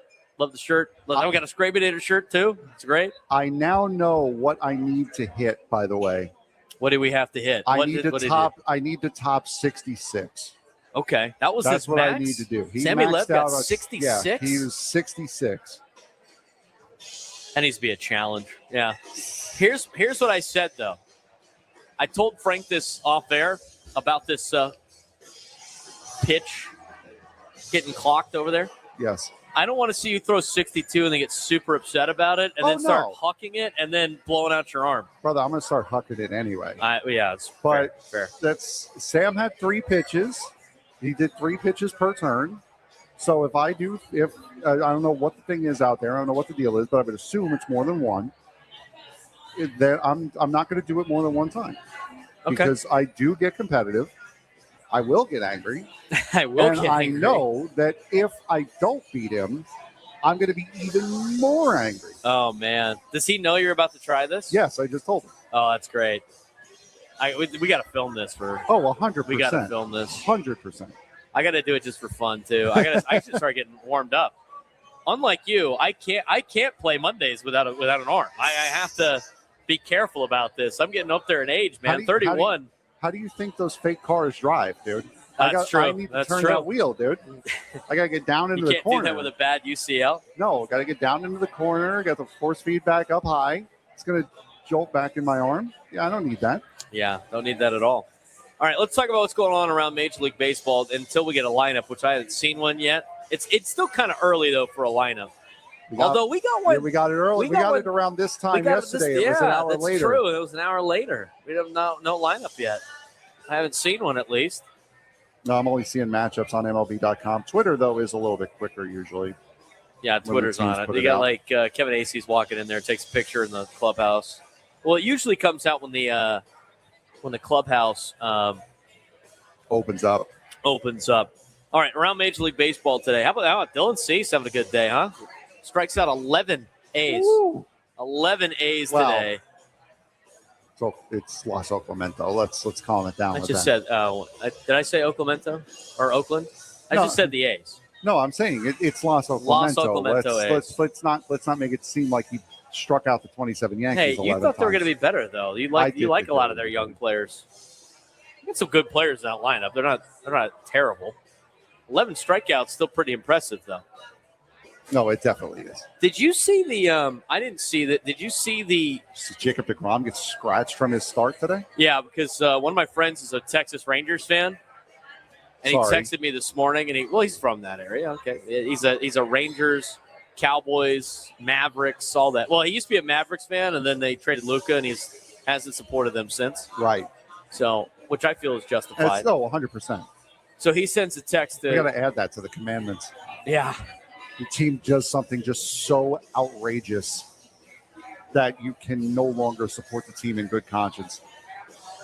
I could see that. I got one of my friends out of being a Pirates fan to being a Padres fan when they got rid of McCutchen the first time. He was like, I'm done with this. I'm done with this team. I cannot do this anymore. Okay, so did you see C.J. Abrams on opening day? Heard about this? You read about this? On Thursday, he crushed the ball to the right field, and he got thrown at second because the wind was swirling so much. He thought it was gone. And so he started jogging it a little bit, and then he got hosed at second base. They showed the wind on that, and it was so weird. It's so weird to see how the wind was moving because it comes in from both sides of the scoreboard, comes down, and then starts swirling up. And it goes across itself.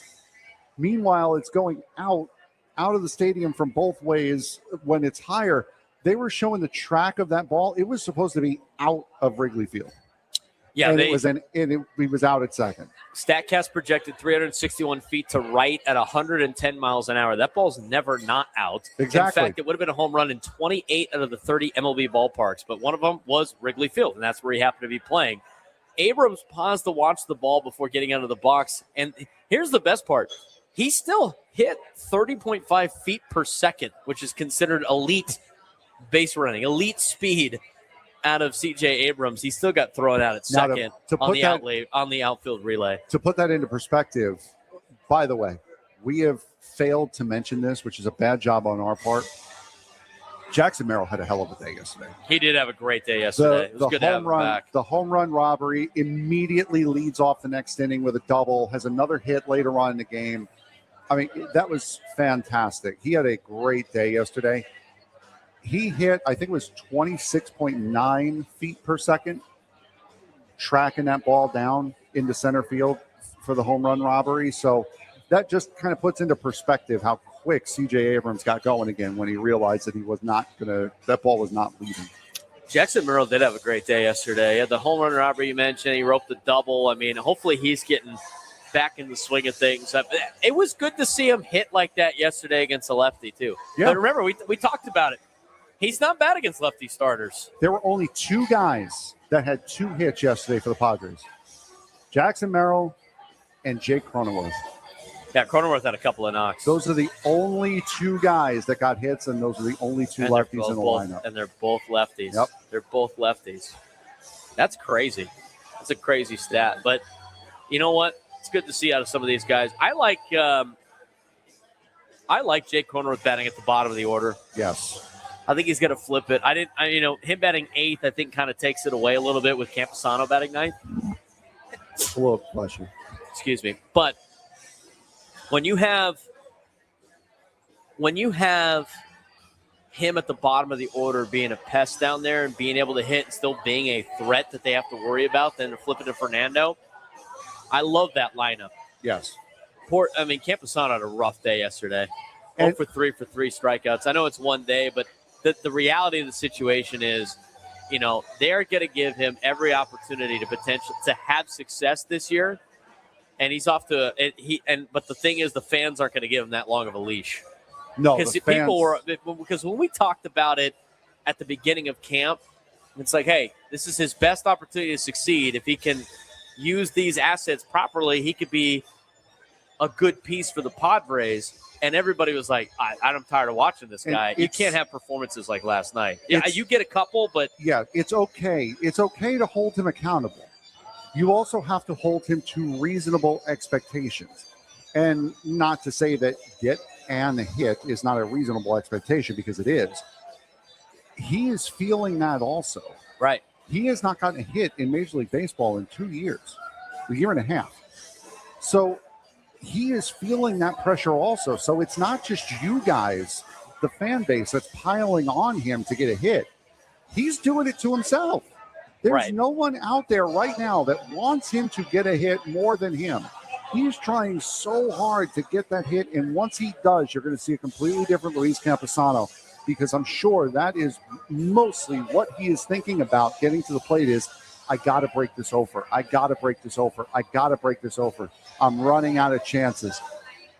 The second he does it, it's going to be like a weight lifted off of his shoulder, I'm sure. Right. Here's the thing, too. Some people want to just move on from Luis Camposano. He doesn't cost you a ton of money. You need a backup catcher. Hey, he was money on the challenges yesterday. Yes. He was 2 for 2. 2 for 2. That led to strikeouts. Both of them led to strikeouts. Right. Yes, that's huge. That is a big thing to note. Not is that bad. Both of them led to strikeouts. Right. Not bad out of your backup catcher.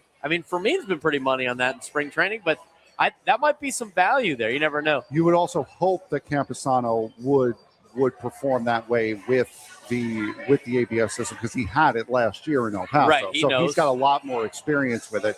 And the one that he missed was like a pixel off of the plate, so out of the zone. So yes, it is a tough watch. It's a rough watch to watch Luis Camposano going through what he is going through right now. But another thing that you have to remember is the Padres clearly have belief in him, because there's no immediate backup plan. There's no one from the minor nobody leagues. Coming up. There's no one from the minor leagues that is major league ready to replace him. So you're going to have to ride this out at least until he either kicks out or until the Padres sign somebody that's major league ready that could take his place. I also think, how much of a downgrade is he compared to what you had last year as a back? Is Martín Maldonado? Would you rather watch Martín Maldonado get at bats? No. I think Luis Camposano could run into one every once in a while, right? He's proven it in AAA. He might be a 4A guy, but he got so spoiled with Kyle Higashioka as far as the backup catcher situation goes. Well, they also had, and one year was Gary Sanchez. They picked off waivers, right? The Yankees cut him. He wasn't good enough for the Yankees, and then he went on a power hitting spree too. Yeah, it just wasn't great. So, overall, I didn't think Camposano was a gigantic problem yesterday. No, but he needs to be better at the plate. I was curious why they flipped them so early, like you and not have Fermin go 2 days in a row. But we got to get to break. Yeah, you're going to have both of your guys play in the first series. It's just a matter of when. I thought for sure Campusano would play today instead of yesterday. I thought it was kind of the quick turnaround. He was going to play one of the three. Right, and then they have off day on Sunday, and we'll see what they do against the Giants. When we come back, keep you updated on what's going on in Major League Baseball. It's our final segment. Again, last kind of chance to come down, fill out one of these cards in order to potentially win our grand prize, which is 2 tickets to the Padres game on March 30th, a Michael King bobblehead, a Joe Musgrove signed baseball, and a Padres belt bag. You win all of that at the end of the show at 1:55. Gwen and Chris are coming up after us. This is the Braden Surprenant Show live from Four Corner on 97.3 The Fan. UCSD baseball just made a statement, and people should start paying attention. The Tritons took 2 of 3 from UC Riverside, dropped 12 runs on Friday, 14 on Sunday, and showed this offense can explode at any moment. Oh, and head coach Eric Newman just became the winningest coach in program history. That's not just a milestone. That's a program leveling up. But here's the real question. Are they actually contenders right now in the Big West? Because the offense is there, no doubt about it. The concern, though, defense, pitching consistency, and closing games clean. Kind of a very familiar situation here in San Diego. Now they got to match up with a ranked Oregon team coming up, and that's the test. If UCSD shows up in that game, this team might not just be improving, they might be arriving. It was a statement weekend for UCSD baseball, taking 2 of 3 from UC Riverside in their Big West home opener series, and Friday night was the headline moment. Yeah, absolutely. A 12-6 win powered by a 6-run inning and a grand slam from Delshawn Lanier. But the big story, head coach Eric Newman, congratulations on becoming the winningest coach in program history, collecting his 455th win, passing Dan O'Brien. So congratulations to Coach Newman, who we had on just a couple of weeks ago, on reaching that milestone. Yeah, on Saturday, UCSD stumbled 9-4, largely due to a brutal 5-run inning fueled by defensive miscues, a theme that showed some cracks in this team. But Sunday, they answered back. A 10-run third inning explosion to lead to a 14-10 victory, securing the series and showcasing just how dangerous this offense can be when it clicks. I mean, the offense is legit. 12 runs on Friday, 14 runs on Sunday, multiple players producing.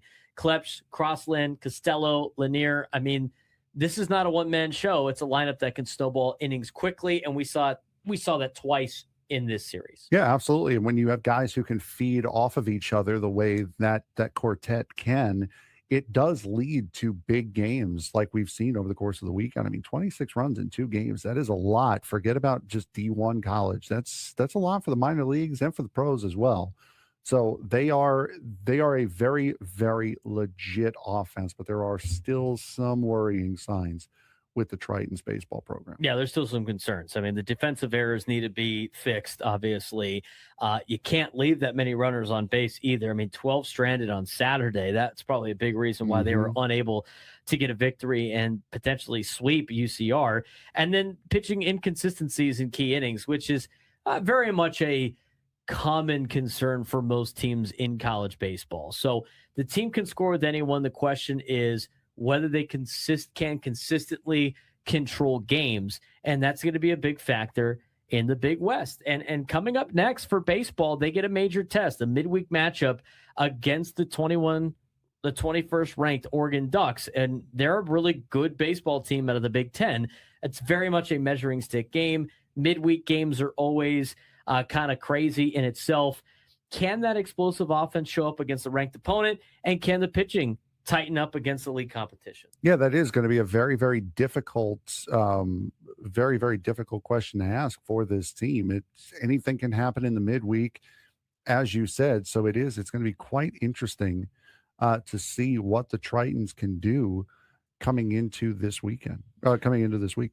Let's talk about softball. On the flip side, it was a rough weekend for Triton softball against Cal State Fullerton. They lost 8-7 despite a late homer in the game. They swept in Sunday's doubleheader 4-0, 7-1, and they're now on a 4-game losing streak. Offense has shown flashes, but they're struggling to capitalize with runners on base and recover from big innings by opponents. Yeah, 8-7 loss on Friday. 4-0 on 4-0 on Sunday. Sorry, the first game, that's 8-7 loss was on Saturday, and then the doubleheader lost 4-0 in the first game and 7-1 in the second game against Cal State Fullerton. So now you have Long Beach over the weekend, Friday, and then a doubleheader on Saturday against Long Beach. So Long Beach State. So it's not been going all that well for UC San Diego softball so far. Now, baseball's off to a great start. 5-1 in conference play. It's not a fluke. The offense powerful enough to carry the team, as we've talked about, and they're proving they can win series. But championship-level teams don't just score. They execute clean baseball, and playing in a conference like the Big West, they're going to have to do that. So they feel like a dangerous team, not yet a complete one for the Tritons over there in La Jolla. If they clean up the errors and tighten the pitching, this team could legitimately compete at the top of the Big West sooner than expected in 2026. Far corner here at the gas lamp at the East Village block party. It's going to be a great time the rest of the day. This is our last segment of the day. We're going to have Gwen and Chris coming on after us. Matt Scraby will be down here. We got a Scrabinator shirt in the house. Love to see it. The Braden Surprenant Show shirt. Thanks again for the support, guys. We really appreciate it. Last chance. Now, we're giving away a prize pack here in about, 15 minutes or so. Yep. You got to sign up over here to my left with Jeff Hamby and Vanessa and Ava. Once you fill that out, you have a chance to win. Must be present to win. Only competing against people that filled it out the last 2 hours. But what you could potentially be winning: 2 tickets to the Padres game on March 30th, a Michael King bobblehead, a Joe Musgrove signed baseball, and a Padres belt bag. All in one. Yes. One giveaway. It's this. Now, we're going to get to the Padres lineup in a second, but I do want to try some of this pizza. This is some good stuff right here. I don't know if we can show it off. I'm going to try. You know what? Here, this is what we'll do. We'll flip my screen on here. There it is. Okay, so we have two pizzas here. This one's award-winning, apparently. We have this You're My Boy Blue, which is right here. It's got pears. It's got petite basil. It's got like a gorgonzola. It's got the guanciale, and it's got blueberries on it, which I heard is incredible. A little hot honey on the crust. And then this other one, we were talking with Max, the owner, and Max said people have been begging him to put potatoes on the pizza. Okay. The potatoes on the pizza. So he has a potato that he put, smashed potatoes on the pizza that was that they put a yellow mustard or like a deli mustard around it, and it's got like a little cream sauce, right? And it's got the guanciale, which they always put on. It's got fresh dill, some green onions, and then this right here, smoked trout eggs on the pizza. They said it's phenomenal. Well, there you go. All right, so we'll go back to the main one here. Frank's waiting for his slice of cheese. He has to only evaluate the cheese. Yes. So I'm going to dive in on this real quick. I think we might have it, actually. Here it comes. Speak of the devil. There's the cheese, the classic cheese for Frank. On We love the way. it. I got to try some of this on air right now. All right, I'm going for this is award-winning. Okay. That's delightful. The saltiness of the potato. Thank you. Mixed with the dill. Oh, it's amazing. I'll tell you right now, the crust is already, you've already got me going here with that. All right. Here's Here's the cheese pizza for You're Frank. on my good side already. Yeah, I know. That's a solid slice of cheese right there. Lazy, boring on my part. I know. Frank's a simple man. All right, Frank's going to dive into the cheese pizza here. See what he got. What's our that's a good bite.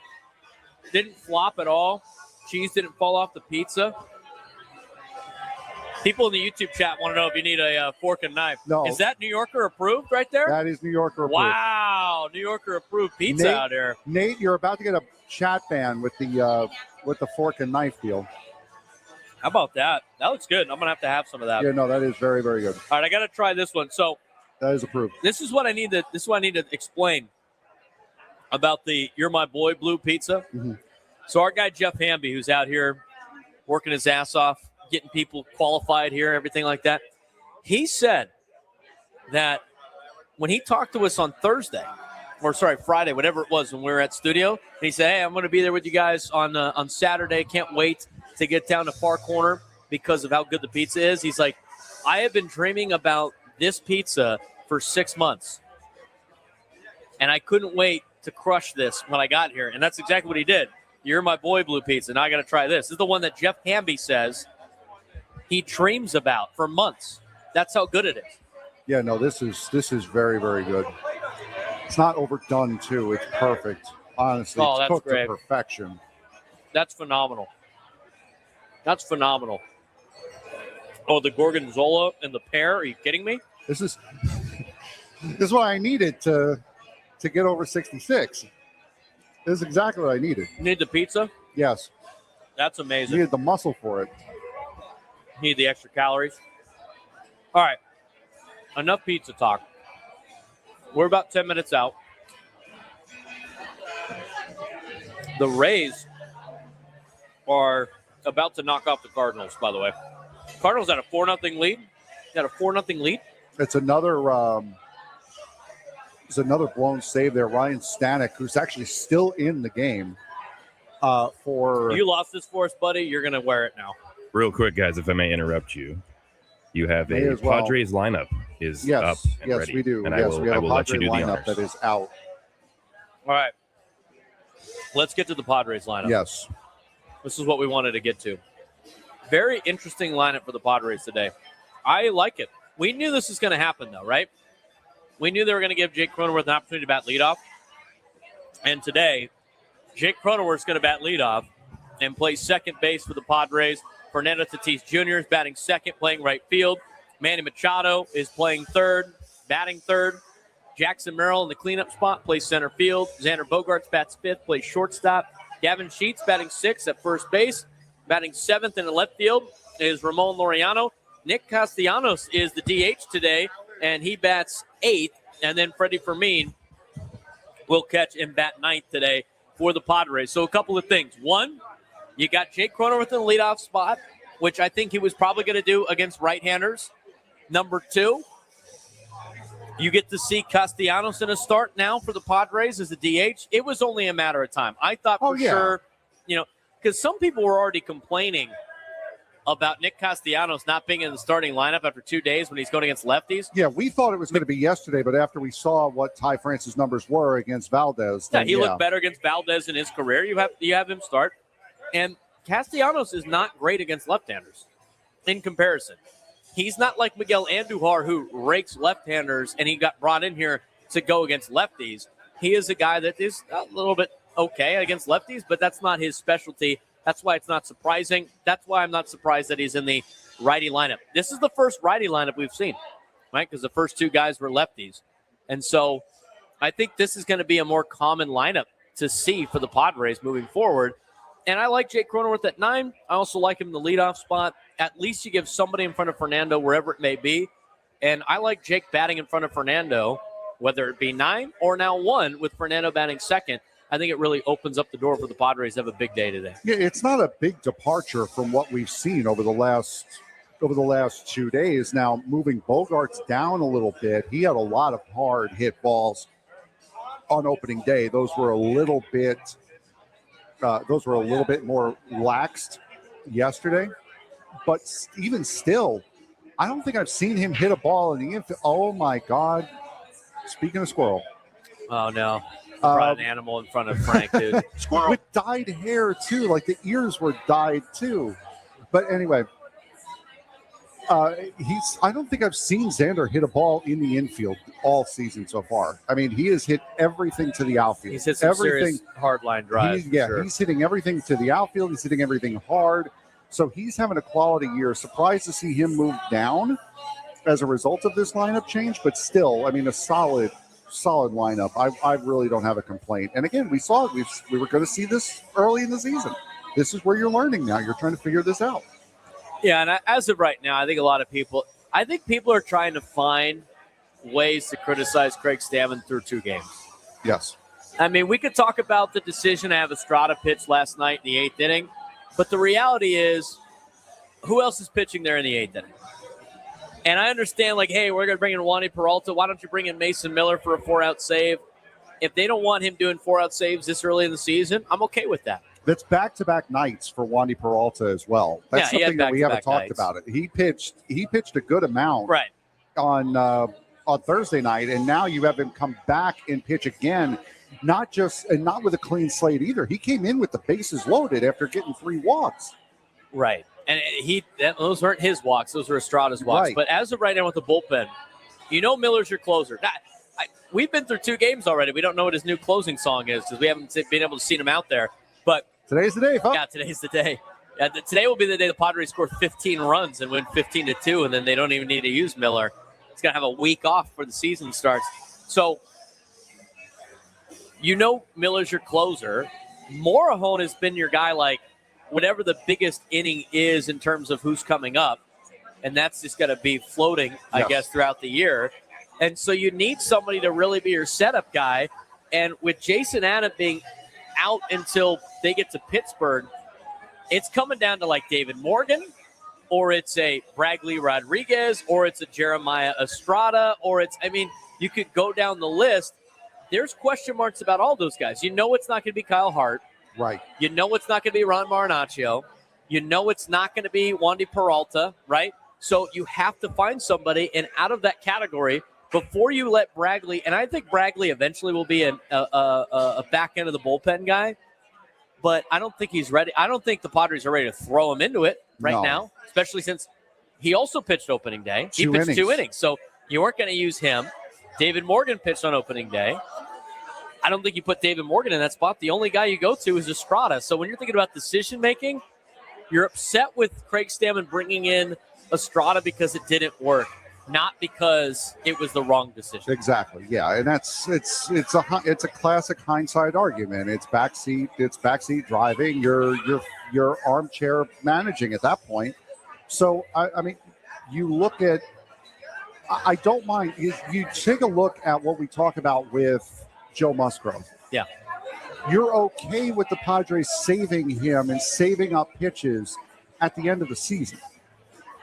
But you're not okay with it with Mason Miller when they're doing the exact same thing. Right. This is not a Josh Hader situation where he refuses to pitch more than 3 outs.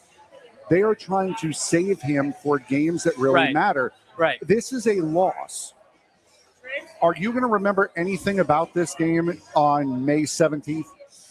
If the Padres are in last place by 8 games, I might. But no, probably not. No, this game is going to get lost in the shuffle. You are not going to remember this Here's game. the other thing, too. The Padres started the season off, 7-0 last year? Yes. I forgot about that probably 15 times. Yeah, exactly. I forgot that they played Cleveland. They did. I forgot about that series, too. I'm sitting there. They swept Cleveland in that opening series still. I'm sitting there in August. I'm like, when are we playing Cleveland? And then I look back at the schedule. I'm like, they already played them already. They already played Cleveland. You're good.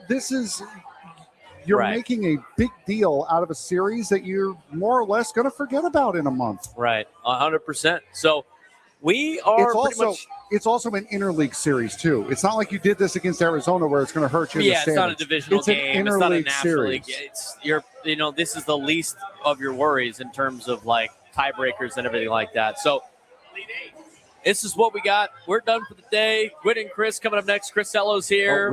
We're going another minute. We got another minute. No, there's the music. We're out. Okay. We're going to announce today's winner as we go to break. Thanks to everybody out here at Park Corner. Chris Ello, Matt Scraby joining us, are taking over next. It's been a fun day. Enjoy Padres baseball. You guys are great. We'll talk to you on Monday. Braden Surprenant Show, Second Terminal Sports Station 97.3 The Fan.